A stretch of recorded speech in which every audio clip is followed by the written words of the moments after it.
بہاول نگر سے خبر شامل کریں گے۔ عبید الرحمان قاسمی کی رپورٹ کے مطابق فقیر والی جس طرح مدارس اور علماء نے پاکستان بنانے میں اہم کردار ادا کیا، اسی طرح پاکستان کو فرقہ واریت، دہشت گردی اور انتہا پسندی سے پاک کرنے میں اہم کردار ادا کریں گے۔ ہمارا مشن ملک پاکستان کو خوبصورت، سرسبز اور پرامن بنانا ہے۔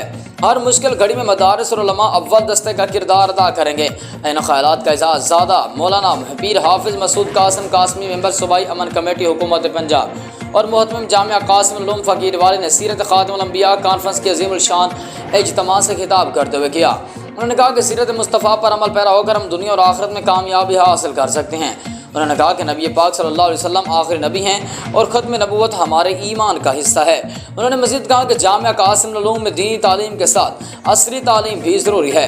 تقریب میں مولانا مفتی طاہر مسعود، مولانا مظہر حمید وٹو، پروفیسر مولانا عابد الرحمان، مولانا محمد احمد نعیم صاحب نے بھی شرکت کی۔ جامعہ کے طلباء کے درمیان تقریری مقابلہ بھی ہوا۔ ڈی ایس پی ہارون آباد روس علی مکتب کے تقریب کے مہمان خصوصی تھے۔ پروگرام کے آخر میں آنے والے سامعین اور معزز مہمانوں کو کھانا کھلایا۔ ایس ایچ او ماجد وٹو نے بھی شرکت کی۔